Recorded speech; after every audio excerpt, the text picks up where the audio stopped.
Hi, I'm Tim. Welcome to Watchbox, and thanks for logging on. If you love this watch, email me, tmosso@thewatchbox.com. It's in the description below. It is your purchase and pricing email question line for buying this or any watch you see on any Watchbox platform. Please reach out to me directly for pricing. Email tmosso@thewatchbox.com for pricing details. Today, we are discussing the Rolex Oyster Perpetual Chronograph Daytona 16520, the legendary Zenith El Primero Daytona. And that's because inside we have a Rolex modified Zenith El Primero automatic chronograph caliber. Prior to 1988, when this model debuted, the Daytona had never been considered a highly desirable watch. They often went long periods between delivery to dealers and final sale to customers. So in 1988, Rolex redesigned the watch, sourcing the best chronograph caliber available at the time, automatic of course, which was the Zenith El Primero, and it redesigned the watch. And this was the first generation of Daytona that was all 40 millimeters, all sapphire crystal, all screw-down crown, all metal bezel, all automatic winding, all COSC certified. And it was also the first generation Daytona to really become a phenomenon in the marketplace. You could also say it was probably the first Rolex steel sports watch to become a waitlist phenomenon and an object of idolatry. The Daytona never really cooled off, as the 6-digit reference replaced the 5-digit with a new in-house Rolex caliber in 2000, and the rest, as they say, is history. We know how the Daytona has done in recent years. This watch is where it really started, but these Zenith El Primero powered watches are a different class of collectible compared to the later Rolex movements. The later Rolex movements were constrained only by the number Rolex wished to produce, whereas these were constrained by Zenith's ability to make perhaps 25,000 calibers per year, of which not all were the El Primero. Of the El Primeros, some went to the Rolex project, some went to Zenith's other customers, and some went into Zenith's own branded chronographs, leaving comparatively little for the Rolex Daytona. And there was a special room in the Loke at Zenith where the Rolex caliber 4030s were built, so Zenith's borderline craft horology rate of production determined how many of these could be made back in the 90s. Rolex only had so much say. It was Zenith's rate of work and rate of production that determined how many of these would ultimately be built, and that's why these will always be more collectible than what came after. So let's take a quick look. 40 millimeters in stainless steel. The watch is relatively thin at 12.4 millimeters thick. From lug tip to lug tip, it's a fairly compact 46.2 millimeters, although this one has a later solid end link bracelet that extends the total distance across the wrist to 50.5 millimeters with a 20 millimeter spacing between the lugs. Now on the solid end link bracelet, which is a 78390A, the watch has a very modern look. Honestly, if you're not looking too closely at the location of the sub-registers, you could easily mistake this for the steel Daytona made from the year 2000 right up to 2015. In 2016, the black ceramic bezel arrived on the steel watches, which did change the look of the watch a little bit, but as you could see, even that watch and this watch are very clearly related, with only detailed refinements in the design of the watch. Compared to any other Rolex watch, the Daytona has had the most static and evergreen design, which means it has staying power. On my 16 centimeter circumference wrist, you'd see the watch wears well, and on the solid end link bracelet, I'd recommend the watch for a wrist as small as 14 centimeters in circumference, and it will fit underneath a tight cuff. Now, I mentioned that this bracelet is a later bracelet, so you know when you're looking at a solid end link bracelet on a T-Series Daytona, it is probably a later bracelet. And indeed, that is borne out by the clasp code. There was a period when both Rolex cases and Rolex clasps featured little stamps that would tell you when they were made. And here you can see that the stamp CP12, it's the CP. The CP is the part that you want. That will let you know that this clasp was made in approximately 2011, 2012, and so you could tell that later in life, this watch was treated to a brand new bracelet. Who knows, maybe the original one was damaged or worn out, but this is a Rolex factory bracelet for Daytona, albeit a much later bracelet than the production date of the watch itself. I don't consider that to be a major concern because, again, it's all Rolex and the bracelet is correct to the model.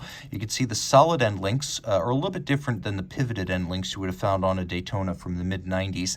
We have a little bit of a taper, a conforming end link, polished centers, polished outer faces, removable links fixed by screws, and because this is a newer Rolex bracelet, there's a lot less rattle and play in it than you would expect in a vintage mid-90s Rolex hollow end link, hollow center link bracelet. You can see this one still has the hollow center links, and it still has a stamped clasp, but the clasp is in far better shape than if it were a decade and a half older than it is.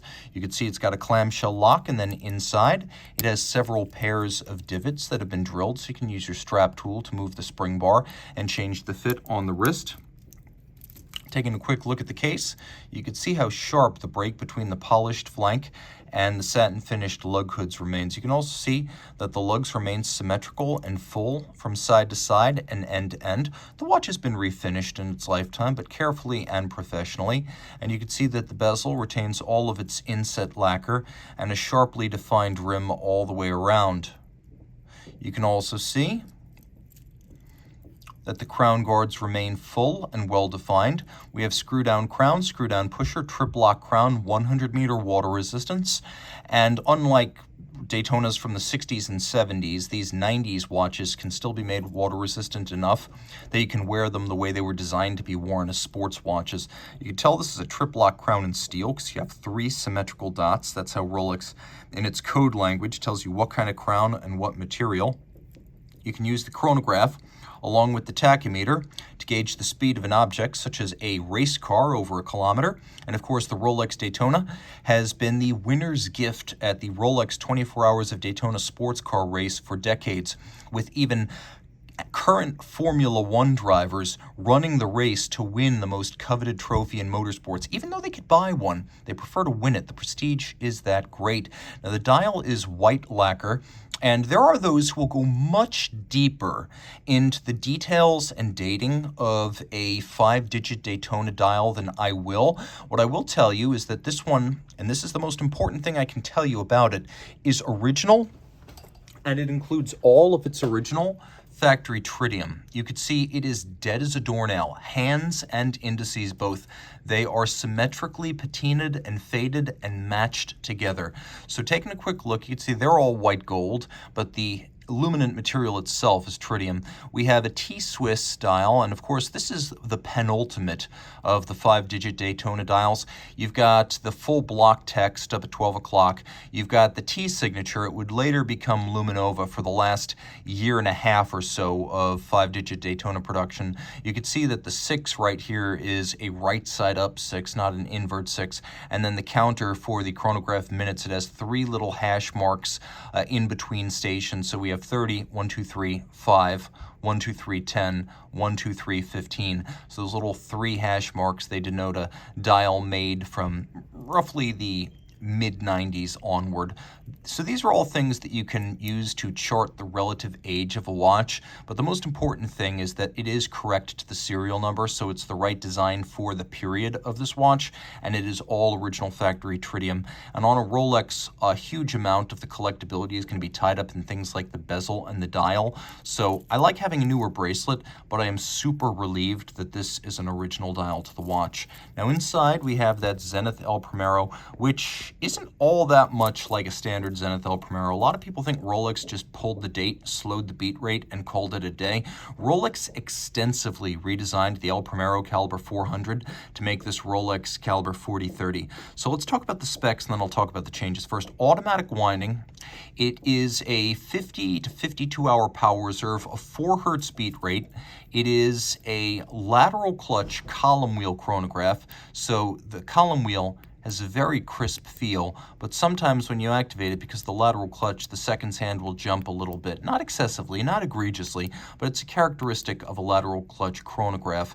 Now, important to note, Rolex made a lot of changes. First, the winding system. They used their Teflon-coated reversing wheels to remove the intricate and somewhat fiddly, heavily spring-based El Primero winding system. Watchmakers I've spoken to say Rolex made the system both more reliable and more efficient. Also, Rolex created a free sprung balance to replace the mobile stud index.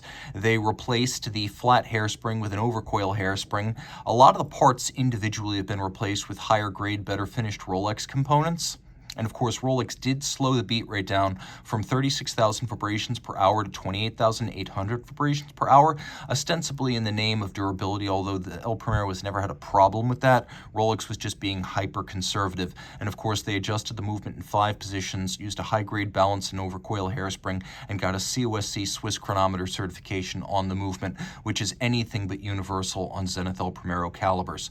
If you love this watch, it is a fantastic opportunity to get something that is highly collectible, but also daily drivable in terms of durability and the newer spec bracelet and clasp that have been fit. So reach out to Team Mosso at thewatchbox.com for purchase and pricing details.